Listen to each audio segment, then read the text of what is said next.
What is going on, guys? It's Wednesday night, and you guys know what that means. It's another episode of AEW Dynamite Reviews for November 6th, 2024, the day after the election. I know we're not going to talk about elections. I know we're not going to heat this up, but let me get into my other co-hosts. To my right, oh, you're switching on me now. To my right, it is the spicy Cactus Katie. What's going on? Good evening. And down below here is the man that keeps it all in lock, the executive consultant. What's going on, my friend? You know, when Dan the man so politely called and said, "Hey, I'm not going to be on the show," I said, "Who can we have on with glasses that's going to make an impact?" This guy right here is on, and I'm ready to talk some all elite wrestling. Now, do you still think by the end of the year they're going out of business, though? Yes. Do you still think that's going to happen? Yes, 100%. I love how you think that. I love how you think that they're just so not good. They're just going to fold like WCW. Well, you know what?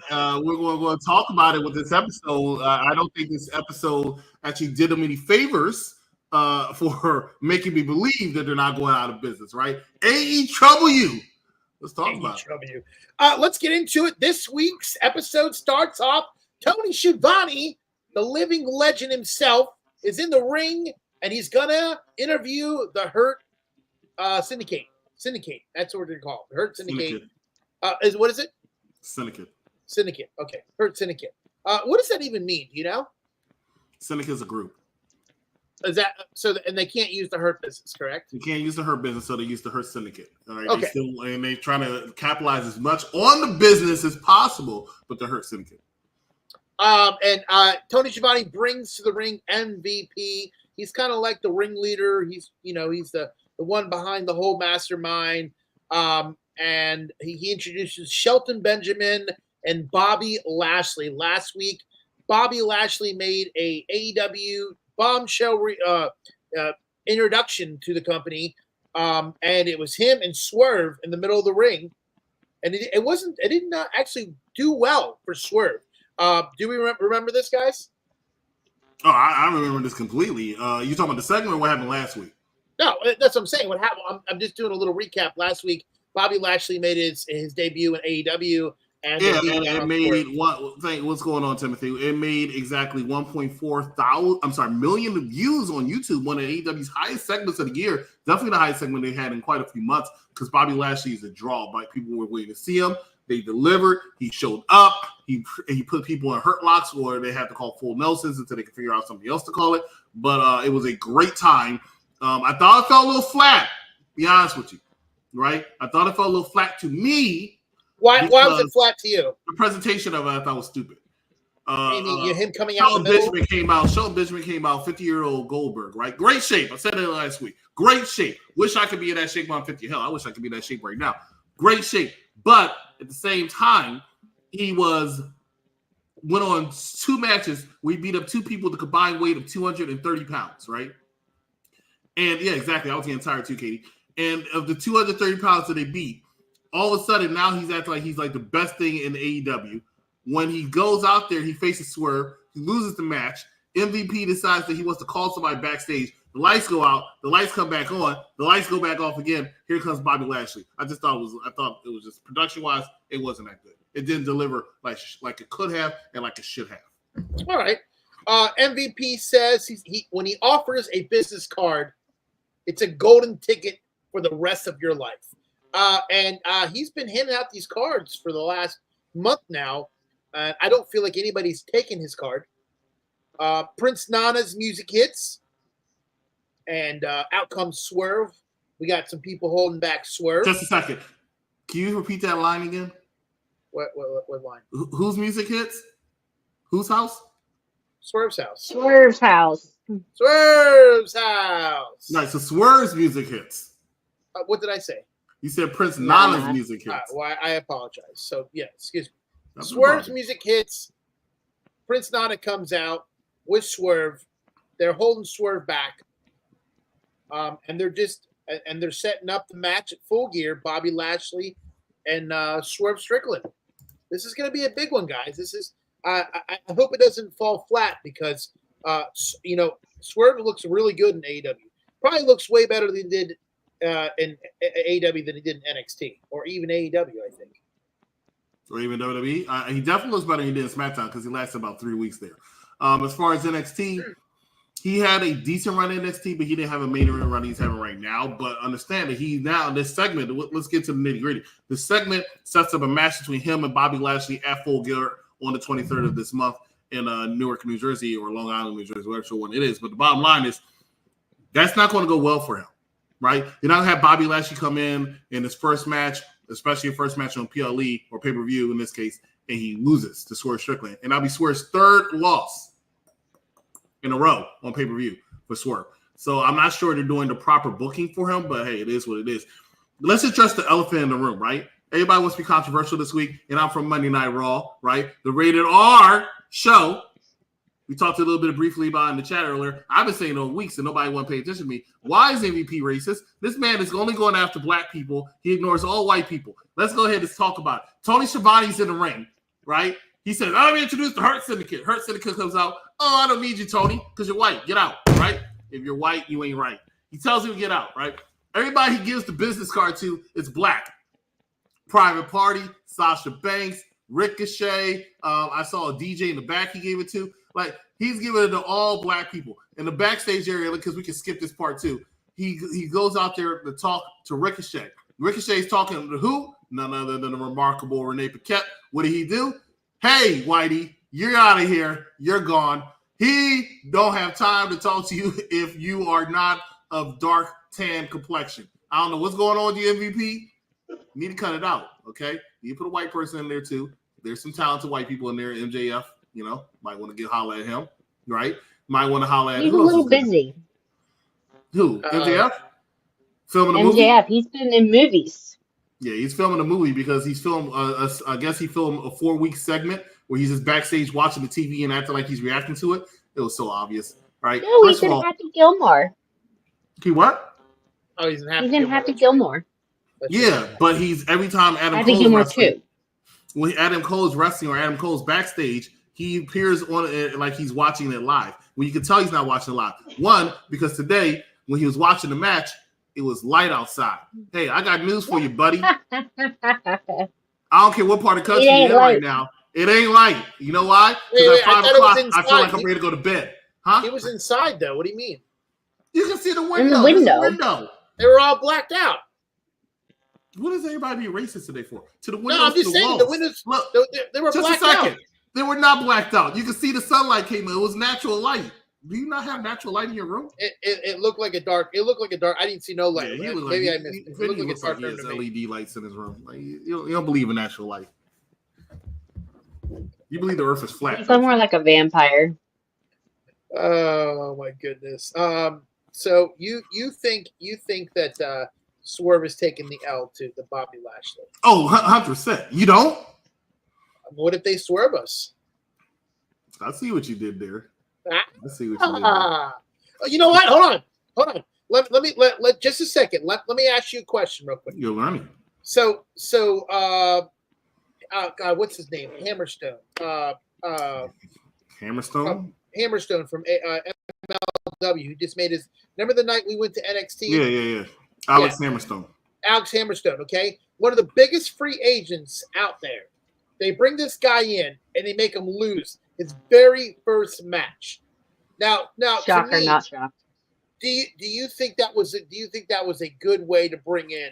I remember when that happened, you were pissed, right? I was pissed because you were pissed. You were all in the bus. I can't believe they did that to Alex Hammerstone. No, I know that's not how you talk, but we'll act like that's how you talk. Just a second. We'll act like that's how you talk.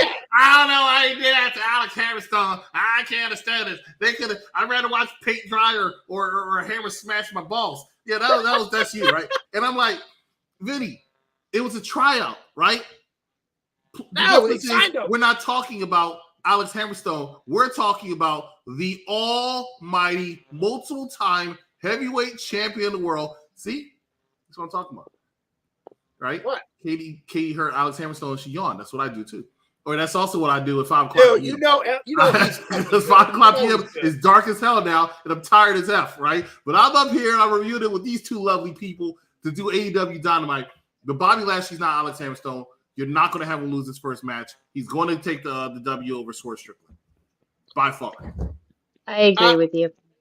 We move on to a video package of last week's past week's Dynamite and Collision for Orange Cassidy and John Moxley. Collision? Huh? Somebody watch Collision? No, I'm just saying they did a video package. It's on his script. I thought not. Who watches Collision, right? These are my notes. Okay, go ahead. Good notes. Yeah, no. And did you also know, which I don't think anybody knew, that the AEW title match at Full Gear was between Orange Cassidy and John Moxley? Yes. I really don't think that they're advertising this very well. They've been advertising it for the last week. They advertised on Dynamite and Collision. I'm not saying they're but I'm just saying I don't think they're taking this. I don't think they're really taking this seriously. They did an entire segment on it last week on how one called segment. Moxley out. And on Collision, they were talking for like 13 minutes on YouTube. I know because I watched it because they were in Philly where NXT was tonight. And Orange Cassidy's from Philly, and apparently so is Orange Cassidy. I know Wheeler Yuta is, and they had this whole thing. But anyway, long story short, I think the person who's not taking it seriously is you. I think you're not taking it seriously, but I think the company is taking it seriously because the company's always been high on Orange Cassidy. You know why they take it high?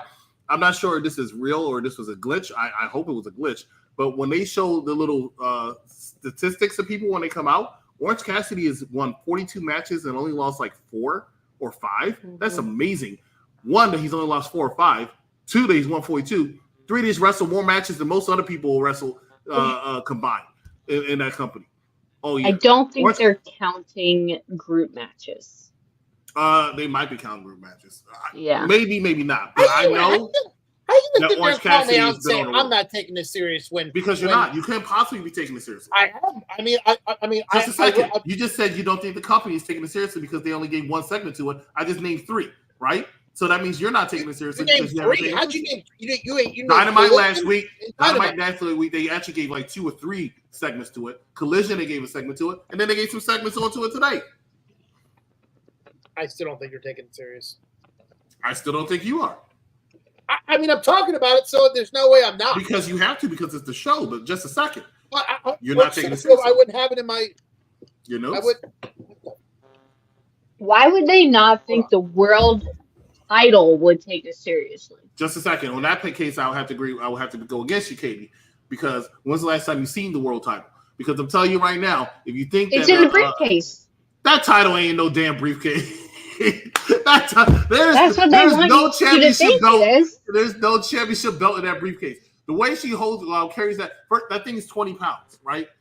And yes, she's a strong woman. But the way she's walking around with that thing, that is not the damn championship belt. Second of all, that championship belt's too big to fit that small-ass, thin-ass briefcase, right? It ain't in that briefcase. It ain't in there. Well, let's move on. Hey, if Patriarch throws their card in, they're going to be ready for it. We open up the night with a tag team match. Buddy Casanova and Pac taking on Darby Allin and Orange Cassidy. Oh, look, sounds like another segment for the World Championship. Do you know what this group is called? They're no longer BCC. No, they are not. No, They're called John Moxley's Death Riders. Mm-hmm. Okay. What do you think of the name? Did you know that? I just said no. What do you think of the name? And I don't know where you got that from because I guess every time they're on, I miss them saying that. Well, they've said it, but what do you think of the name? I think it sucks. I agree. Go ahead. Yeah. What would you take on this match? What did you guys think? Cactus, you see it? I did see it, and I love the fact that Darby Allin came from the rafters. Totally surprised us. Very much Darby Allin style. Orange Cassidy, guys. ass kicked at first. What? Is it Orange Cat or is it Darby Allin style, or is it more of a let's take a book from Sting? Let's steal everything from Sting. Is what he's doing. I don't think you trying to tell me that you think Darby Allin is stealing everything from Sting? I mean, who came down from the Raptors almost all the time? Sting. Who came down from the Raptors the last 3 times that Sting wrestled? Sting. So I guess I'm lost here because Darby Allin is. Why does that make his thing? Does he copyright that? No, it makes him not have his own style, and he's just keeping on Sting's legacy by doing Sting things. You don't have to keep doing that. And you're your own person. Do your own thing. What do you want him to do? Pop out of the grave? No, but before this, he wasn't come down from the Raptors. He never did that. Who cares? Oh, okay. I guess I'm wrong. So I guess no. I'm just saying. What? I guess copying people is I guess that's something that we do these days because none of us have balls in the world, so we just steal everything, right? So then next time I come on the show, I'm going to put a vest on and call myself Stone Cold Vinny Austin, and the next week I'm going to put a people's eyebrow on and call myself The Rock, because that's what we're doing now. We're taking people's styles, we're taking what they do, we're dropping from Raptors. Pretty soon you're going to see him wear a trench coat, maybe some makeup, paint. He already does that, but maybe he needs to put like some scars on his face, look like Sting. Maybe he has a baseball bat, you know. Let's doctor it up a little bit, right? What? I mean, Chris knows what I'm talking about. I think you. I don't. I'm just waiting for you. I'm waiting for you to stop so I can interject just a second. Go ahead. Because there's no way you're going to tell me this is true. Nobody has a complete original style. We're at the age right now where everybody's influenced a little bit by somebody. We already established the fact that Sting is his mentor. Every time he comes out, though, he doesn't come out from the Raptors. He does it when he's saving people sometimes for a big pop. Most of the time, he still comes out on the skateboard. Cat K just said it today. When he came out, he didn't come out from the Raptors. He jumped off from the top of the entrance because he does death-defying stunts. That's what he does. I'm a Darby Allin just a second. She did say he came from the Raptors. Just a second. She did say that. Did she? Did you say that? I said he came out looking like he came from a Raptor. Okay.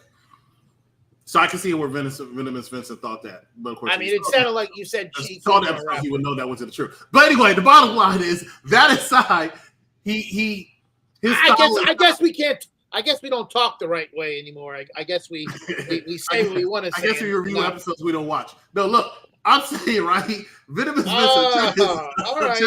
You want to? Okay, you guys want to play hardball? All right. You're not playing hardball. All right. You're the one that said. You said. I'll turn the fucking heat up. That's cool. Way. I said you said get that. I'm saying if you saw it, you would know what she meant by that. But that's fine. I'm saying that I disagree with Darby. I would just say what it is. Can I say what it is? Fucking beat around the bush. Just a second. Can I say what it is? Can I say what it is? Go ahead. But Cactus Katie hit the nail on the head. Now, I think that Darby Allin's style is more Darby Allin and not Sting because Sting didn't do as many death-defying things as Darby does. He does too many things. I think he needs to calm his ass down. There's one spot where Cesaro picked his ass up and literally threw him to the turnbuckle, like the railing, or whatever the freak is called. It was brutal looking, and it's bad, and it's unnecessary. Darby is a young man who's the size of a toothpick. You're going to break easily. You're going to ruin your career too early. You need to stop. Is this the first time you watched AEW, guys, or is this you've watched it for a long time? Just a second. I've been watching it for 5 years. Right? Oh, so then you should know that Darby Allin does this stuff all the time. That's nothing. No one said he did it. I didn't say he didn't. I said he needs to stop. stop. I know, but you're making it seem like that this is not what he does. Like he needs to stop. That's like telling Mick Foley, don't go through a fucking table and don't put tacks in my fucking head. That's what he did. It's also like Vincent doesn't know how to not interrupt people.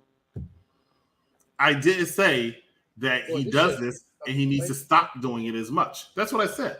And I stand by that. He needs to stop doing it as much. He could be entertaining without always trying to break his body. Well, I know he's been doing it for years. I get he's been doing it for years. But he won't be continuing to do it for years if you don't slow it down a notch. Not like Darby Allin.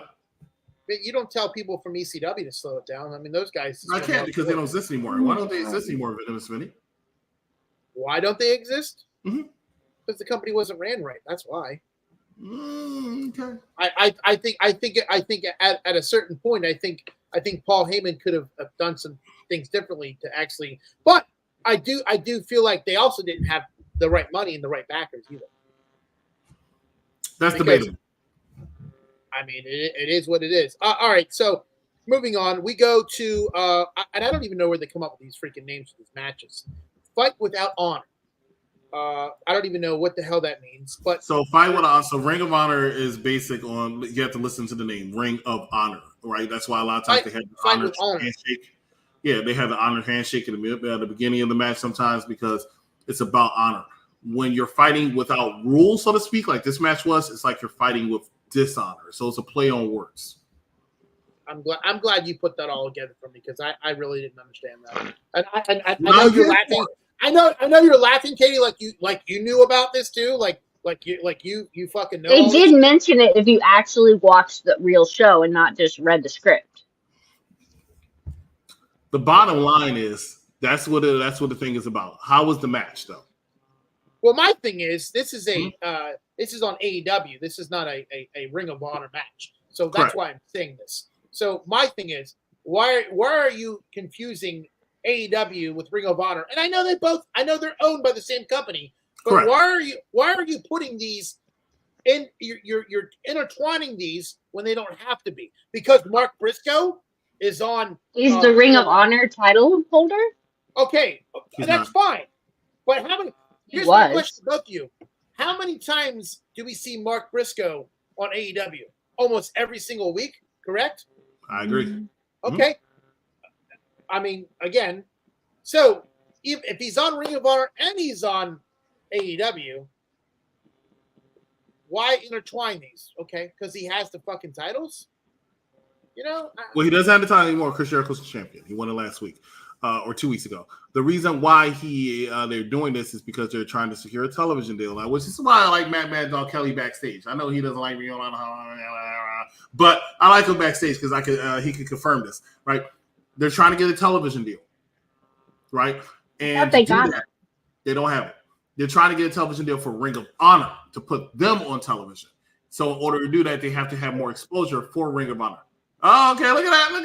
That's putting it over. That's what's all Mad Dog. Anyway, so in order to do that, they have more exposure. Chris Jericho is a bigger name. It's easier to negotiate with Chris Jericho's the champion, and then they have that kind of thing so you can see more about what Ring of Honor is about. So as much as I do agree with you, Vinny, because I do agree with you completely, Vinny, it's about trying to secure that television deal. And honestly speaking, I think Ring of Honor definitely needs a television deal. Because but who wants to see that, honestly? Who wants to see Ring of Honor on TV? Like, I don't think anybody. I think only the old school fans care. I don't think really there's not a lot of people that give a fuck about Ring of Honor. I can't say you're wrong. That's your opinion. And that is true. That is your opinion. But I can't. My opinion. It's my opinion. But I guarantee, if you looked up the numbers, I guarantee I would be pretty much right about it because I have, and their numbers are very sad. How are you looking at the numbers on TV? Yeah. No, I look up the ratings for it's on the app. So they have app ratings. App ratings. Okay. We'll talk offline about that. I would love to know that. Well, I mean, I can show you. I mean. No, show me later. Oh, I'm getting a message. Hold on. Go ahead. It is from. Anyways, so we have the Learning Tree, which is Chris Jericho, Big Bill, and Brian Keith taking on the Conglomerate, which is Mark Briscoe, Kyle O'Reilly, and I can never say his name. Tomohiro? Yeah, but they don't call him Tomohiro. They call him by his last name.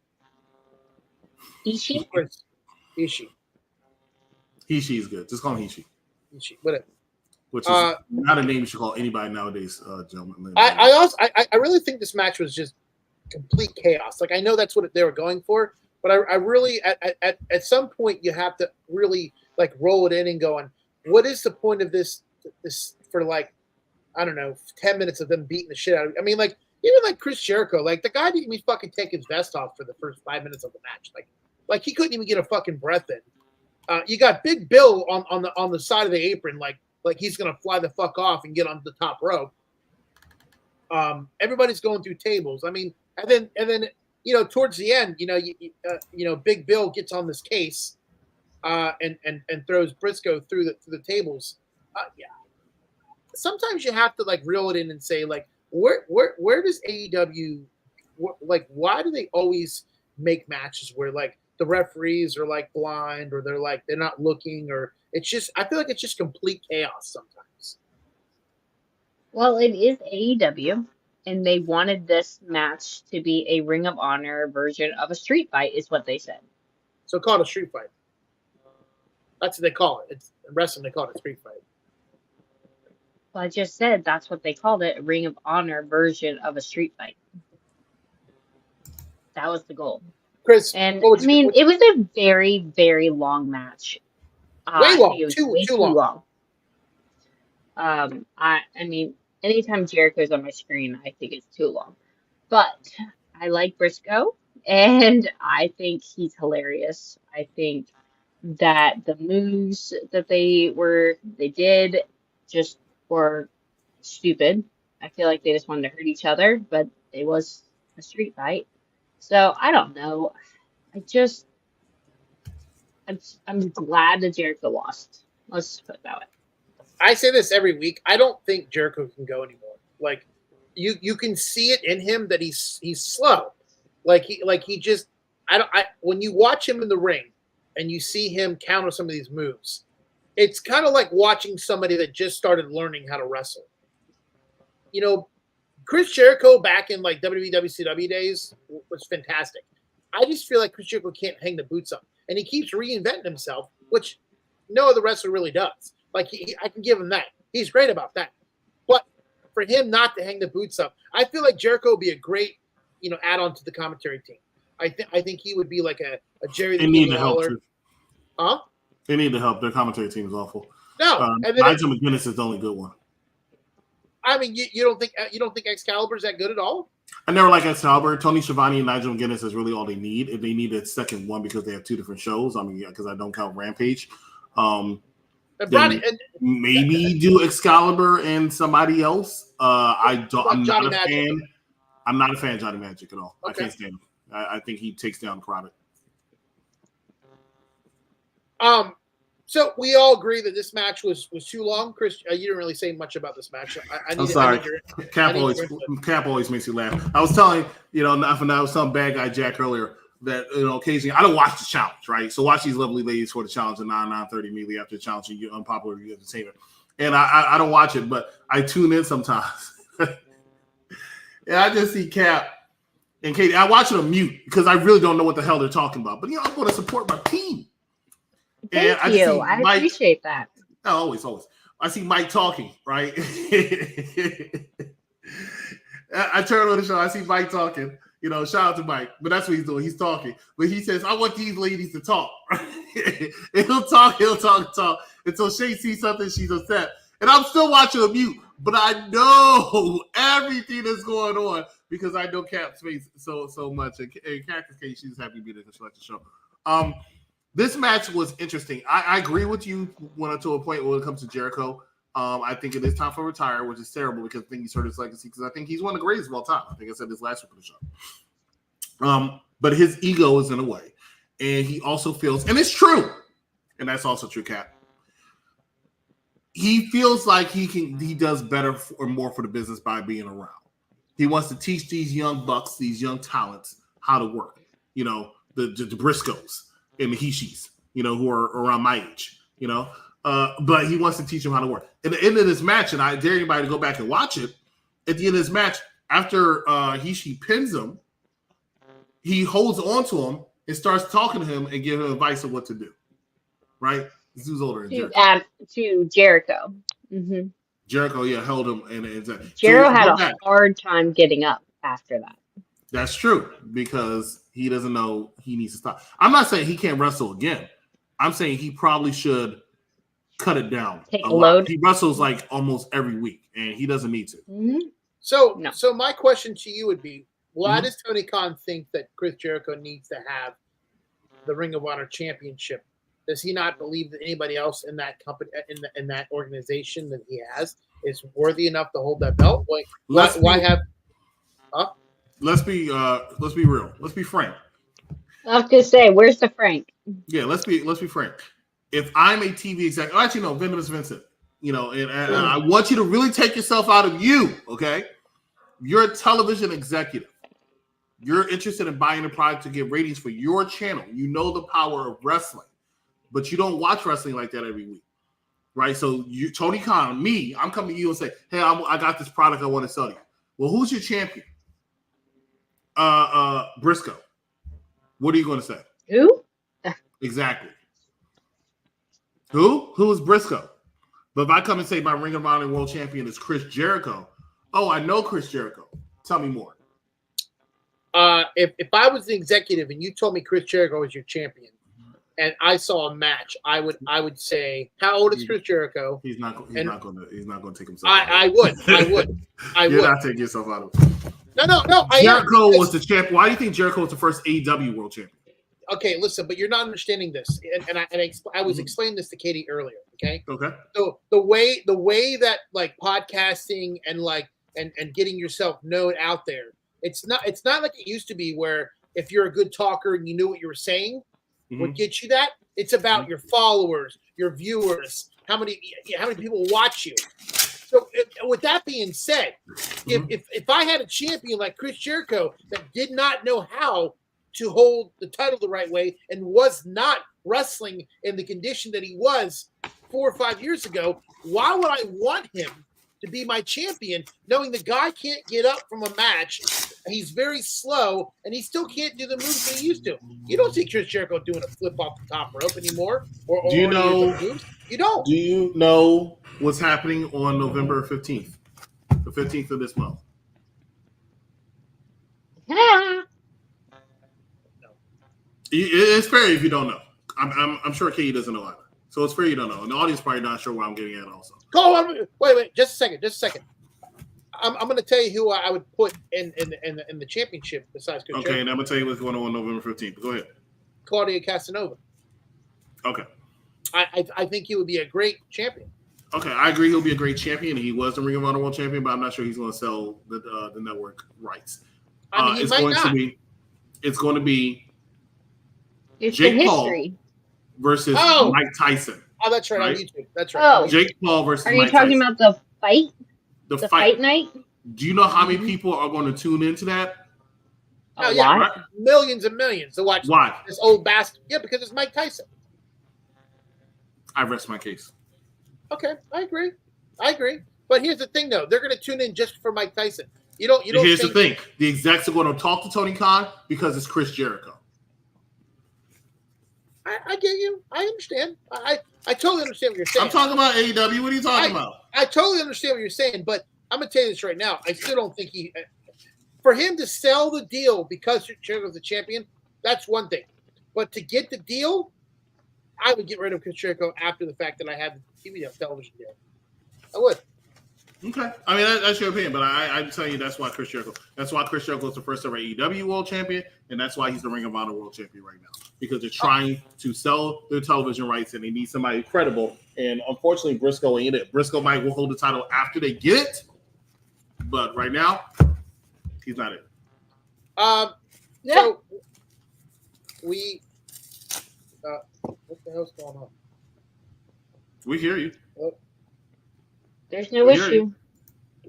No, there's an issue with my mic's cut. All right. Well, the next match is Adam Cole versus Mike. You're totally missing the promo. What promo is it? The John Moxley promo? Oh, when he was talking to Orange Cassidy to hype the match again? No, they were also what now? What now? We're not doing that now? No. If you want to talk about it, go ahead and talk about it. Go on, because I guess I'm just reading my notes, you know. No, read your notes. I want to talk about it. You want to talk about the promo? I mean, hey. No, I was saying no. It's not that promo. Is what I was referring to, Vince. So keep going. It's not John Moxley promo. Not the one with Orange Cassidy. I never said no. Chris should Orange Cassidy. I did not say Maybe I wasn't directing it to you. Well, you Which promo was it? It was a promo with Jon Moxley coming in with Shafir from the backstage, and I was going to ask one of you guys what he said because I didn't catch what he said. He was talking to Orange Cassidy. He was talking to Orange Cassidy about I saw the promo. I didn't catch what he said. No, that's fine. I'm saying he was talking about Orange Cassidy, about Willa Yuta, and how Willa Yuta doesn't owe me anything because on Collision he said that Willa Yuta used to sleep on his couch when you started the business and all this other stuff. So you say, you think he says, no, he works for us. We own him. He sees our vision, blah, blah, blah, blah, blah. I'll see you full gear. That's what it was about. Okay. All right. Yeah, I've been pre-selected for a MasterCard. Look at that. So we also have Adam Cole taking on Malachi Black, and this is the second match back for Adam Cole. Baby. I got to tell you, right off the bat, I really do think I think he's out of shape. And I really... You have to be in shape to ever be out of shape. Adam Cole has not been in shape in forever. Adam Cole is so That's small. not true. That's not true. Go back and watch for NXT. He was in shape in NXT. I said forever. He hasn't been in NXT in forever. But he still was in shape. He was in decent shape. He was always a toothpick. But yes. What's skinnier than a toothpick? Cactus Katie, help me out. What's skinnier than a toothpick? Because that's Adam Cole, baby. Yes. He has flubber around on his mid. He is smaller than a toothpaste, nothing else. He is so out of shape right now. It's ridiculous. Skinny, I mean, if you look at his legs, his legs are really thick. They're not as skinny as they were. His legs have always been pretty bad, but he is terribly out of shape. And they bring in Malachi Black. It's to make him look. He had a great match with Buddy Murphy last week to a certain extent because I thought it was a little too crazy. There was no reason why he should have beat Malachi Black tonight either. It didn't look like he should beat Malachi Black, but he did. And then Malachi Black at the end just kind of like gave up. So go ahead, end me. Why? Well, I also think he was very slow in some parts of the. So what is going on with my mic? I'm glad your mic is having issues because just a second. You mean to tell me you are perfectly fine with somebody being in a ring that looks like he get beat up by our very own technician David Sanderson? No, I think that's fine. I'm talking to Cap. I'm talking to Cap here because he says, as long as he provides me great matches, I don't mind his body. You know, Kevin Nash, people make fun of him, but you know what he said that made sense to me? Most people, not me because I don't watch it. Most people don't watch porn with people with small dicks, right? Just don't do it. I agree. I know it sounds disgusting. We're not on Raw when Raw's rated R, AEW's not, but it's the truth. I've never seen somebody else watch porn because I don't watch it. I've never seen anybody watch porn and the person had a small pecker. Hold on a minute. If the girl looked good, you wouldn't watch it with the small pecker? I don't watch it. Why does a girl have a small pecker? I said... Well, everybody has their fetishes. I didn't say the girl had a pecker. I said if the guy had a small pecker, you still wouldn't watch it with the girl that looked good.